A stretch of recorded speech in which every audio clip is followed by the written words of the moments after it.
Hi friends, समित life maker YouTube channel पे आप लोगों का स्वागत है। देखिए दोस्तों, आज की सेशन फ्रेंड्स हम लोग करने वाले हैं 11 अगस्त 2025 का करंट अफेयर्स। और यह करंट अफेयर्स आपके हर एक एग्जाम के दृष्टिकोण से बहुत ही महत्वपूर्ण सेशन रहने वाला है। तो सेशन को आप लोग जरूर देखिएगा दोस्तों। सेशन पसंद आएगा तो एक लाइक जरूर कर दीजिएगा। आज का फर्स्ट क्वेश्चन है, हाल ही में पेरू के उत्तरी तट पर खोजे गए 3000 साल पुराने अवशेष किस सभ्यता से संबंधित हैं? ये ऑप्शन नंबर इसका देखिए, ए नंबर इसका हो जाएगा ऑप्शन नंबर सी, क्यूपिसनिक सभ्यता का खोजा गया। सोल्यूशन इसका, पुरातत्वविदों ने पेरू के उत्तरी तट पर 3000 साल पुराने 14 व्यक्तियों के अवशेष खोजे हैं। माना जा रहा है कि ये अवशेष क्यूपिसनिक संस्कृति द्वारा की गई मानव बलि के शिकार लोगों के हैं। और क्यूपिसनिक सभ्यता इंका सभ्यता से 1000 साल पहले अस्तित्व में थी। शवों को चेहरे के बल और हाथ पीछे बंधे हुए दफनाया गया था, जो मानव बलि का संकेत है। अवशेषों में चोट और हिंसा के स्पष्ट संकेत मिले, जो उनके साथ कठोर व्यवहार को दर्शाते हैं। शवों को रेतीले टीले में साधारण गड्ढों में दफनाया गया था, जिनमें कोई चढ़ावा या कीमती वस्तुएं नहीं थी। यह स्थल ला लिबर्टाड क्षेत्र में लीमा से 675 किलोमीटर उत्तर में समुद्र तट के पास स्थित है। और यह खोज पेरू के अन्य प्रमुख पुरातात्विक स्थलों जैसे माचू पिचू और नाजका रेखाओं की सूची में एक और महत्वपूर्ण नाम जोड़ती है।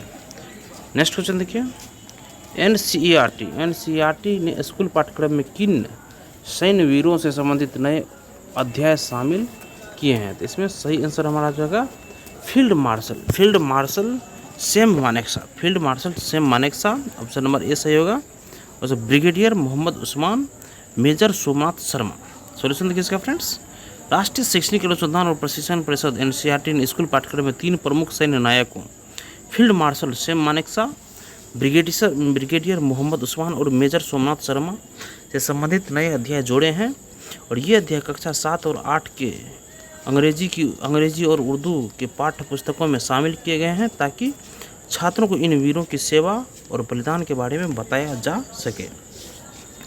यह पहल रक्षा मंत्रालय, शिक्षा मंत्रालय और एनसीईआरटी के संयुक्त प्रयास से की गई है। फील्ड मार्शल सेम मानेकशॉ भारत के पहले अधिकारी थे जिन्हें 5 स्टार रैंक से सम्मानित किया गया। उन्होंने 1971 के भारत पाक युद्ध में निर्णायक नेतृत्व दिया था।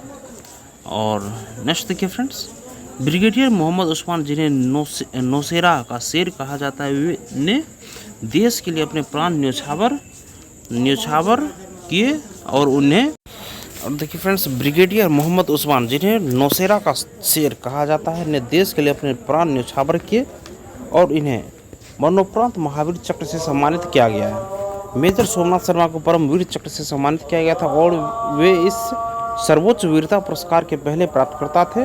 और इन अध्यायों का उद्देश्य छात्रों में देशभक्ति की भावना को बढ़ाना और भारत की सैन्य विरासत से उन्हें परिचित कराना है। नेक्स्ट क्वेश्चन देखिए फ्रेंड्स, विश्व संस्कृत दिवस पहली बार कब मनाया गया था? विश्व संस्कृत दिवस पहली बार कब मनाया गया था? ये वर्ष 1969 में पहली बार विश्व संस्कृत दिवस मनाया गया था। इसका सॉल्यूशन देखिए, विश्व संस्कृत दिवस हर साल हिंदू पंचांग के अनुसार सावन पूर्णिमा के दिन मनाया जाता है।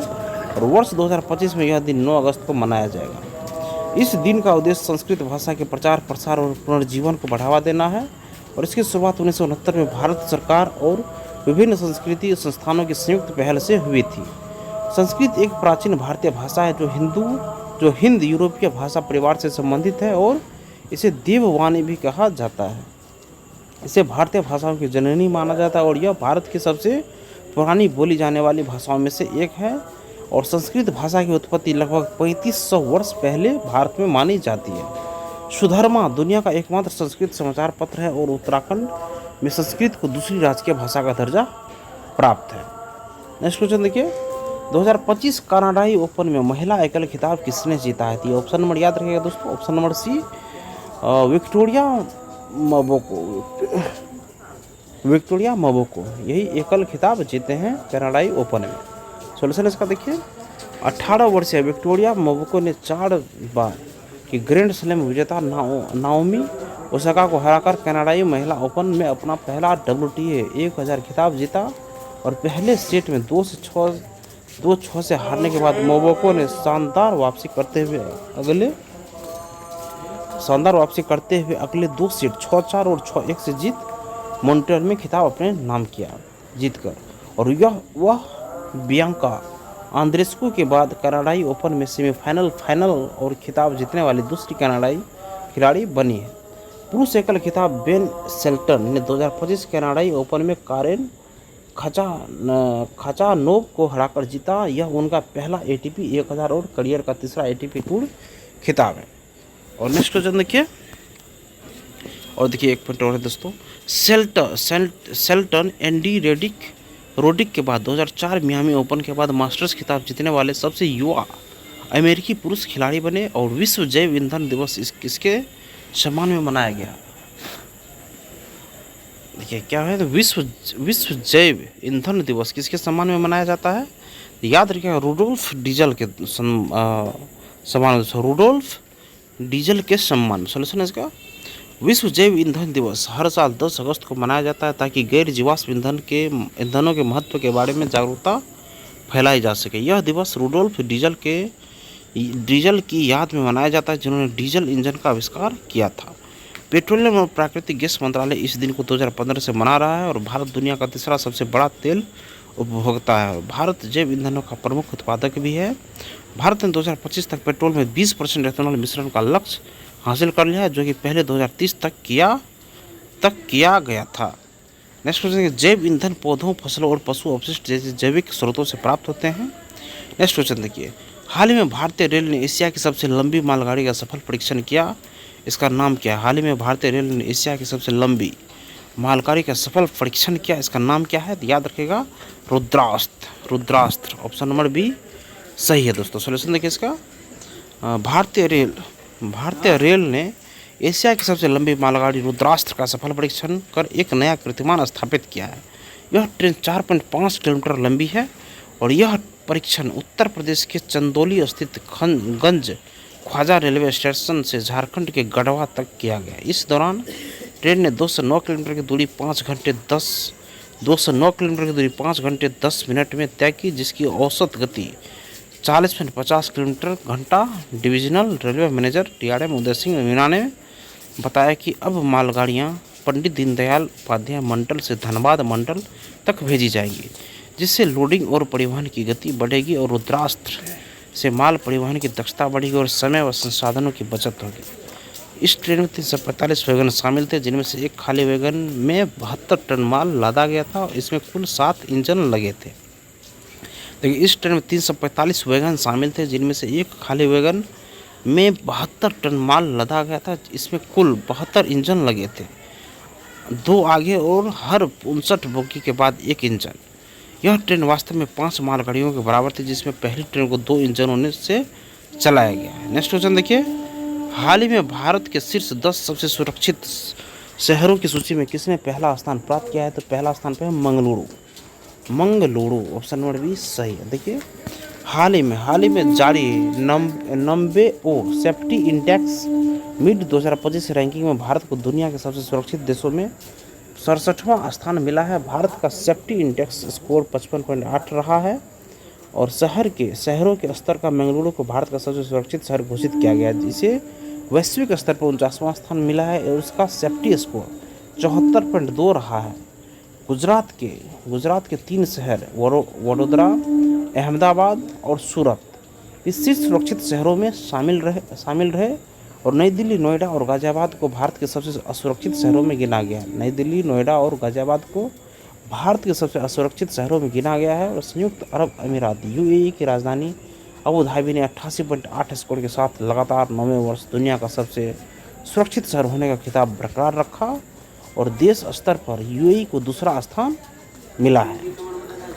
नेक्स्ट क्वेश्चन देखिए फ्रेंड्स, निम्नलिखित में से कौन सा कथन स्लीपिंग सिकनेस ह्यूमन अफ्रीकन ट्रिपेनोसोमायासिस के बारे में सही नहीं है? तो देखिए, सबसे पहले इसका सही नहीं है, तो सबसे देखिए फ्रेंड्स, सही नहीं है तो 3 सही नहीं है, बाद बाकी 1 और 2 सही है। पहला देखिए, इसमें पहला है केन्या स्लीपिंग सिकनेस को सार्वजनिक स्वास्थ्य समस्या के रूप में समाप्त करने वाला 10वां देश है और यह बीमारी टसे मक्खियों के काटने से फैलती है, जो ट्रिपेनोसोमा ब्रूसी परजीवी को वहन करती है और यह बीमारी मुख्य रूप से शहरी क्षेत्रों में रहने वाली जनसंख्या को प्रभावित करती है। नेक्स्ट सोल्यूशन देखिए इसका, विश्व स्वास्थ्य संगठन ने घोषणा किया कि केन्या ने स्लीपिंग सिकनेस को सार्वजनिक स्वास्थ्य समस्या के रूप में समाप्त कर दिया है और इस प्रकार केन्या ऐसा करने वाला 10वां देश बन गया है। यह बीमारी सब सहारा अफ्रीका में पाई जाती है और इसे ह्यूमन अफ्रीकन ट्रिपनोसोमासिस कहा जाता है और यह बीमारी टसे मक्खियों के काटने से फैलती है जो ट्रिपेनोसोमा ब्रूसी नामक परजीवी से संक्रमित होती है। यह बीमारी मुख्य रूप से ग्रामीण क्षेत्रों में रहने वाले लोगों को प्रभावित करती है जो कृषि, मछली पालन, पशुपालन या शिकार पर निर्भर होते हैं। इसलिए कथन 3 गलत है क्योंकि बीमारी शहरी नहीं बल्कि ग्रामीण आबादी को अधिक प्रभावित करती है। नेक्स्ट क्वेश्चन देखिए, हाल ही में भारतीय रेलवे ने राउंड ट्रिप पैकेज योजना के तहत वापसी यात्रा पर कितने प्रतिशत की छूट देने की घोषणा की। देखिए याद रखिएगा दोस्तों, विश्व स्वास्थ्य संगठन ने घोषणा की केन्या ने स्लीपिंग सिकनेस को सार्वजनिक स्वास्थ्य समस्या के रूप में समाप्त कर दिया है।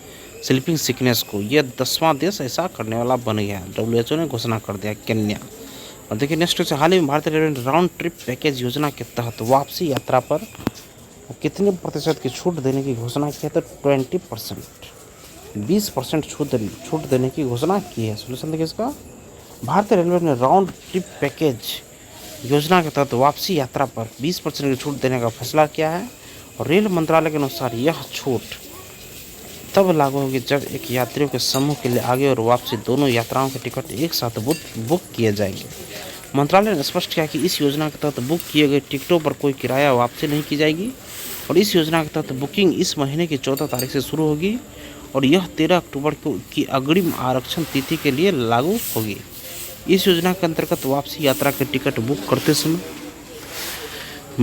समय देखिए वापसी जो है ये 13 अक्टूबर के अग्रिम आरक्षण तिथि की ये लागू हो जाएगी और इस योजना के अंतर्गत वापसी यात्रा की टिकट बुक करते समय 60 दिन की समान अग्रिम आरक्षण अवधि लागू नहीं होगी। और नेक्स्ट क्वेश्चन इसमें देखिए, नेक्स्ट क्वेश्चन है, देश का दूसरा सबसे बड़ा क्रिकेट स्टेडियम कहाँ बनाया जाएगा। तो ये बेंगलुरु में बनाया जाएगा। ऑप्शन नंबर डी करेक्ट है। सोल्यूशन इसका, कर्नाटक के मुख्यमंत्री सिद्धारमैया ने बेंगलुरु के सूर्य सिटी बोम्बासंद्रा में एक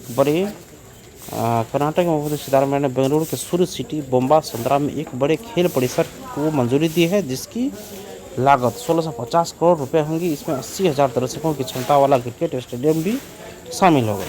निर्माण पूरा होने के बाद यह स्टेडियम भारत का दूसरा सबसे बड़ा क्रिकेट स्टेडियम होगा। पहले स्थान पर अहमदाबाद का नरेंद्र मोदी स्टेडियम है जिसकी क्षमता 1,32,000 है और वर्तमान में बेंगलुरु का एम चिन्नास्वामी स्टेडियम केवल 32,000 दर्शकों की क्षमता वाला और यह 17 एकड़ में फैला है।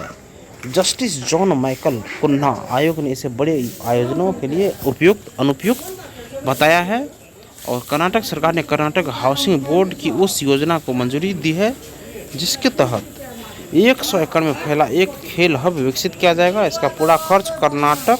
अब नेक्स्ट देखिए, जस्टिस जॉन माइकल कुन्हा आयोग, कर्नाटक सरकार ने कर्नाटक हाउसिंग बोर्ड की उस योजना को मंजूरी दी है जिसके तहत 100 एकड़ में फैला एक खेल हब विकसित किया जाएगा। इसका पूरा खर्च कर्नाटक हाउसिंग बोर्ड वहन करेगा। नेक्स्ट क्वेश्चन देखिए, निम्न में से कौन सा कथन भारत पूर्वानुमान प्रणाली के बारे में सही नहीं है।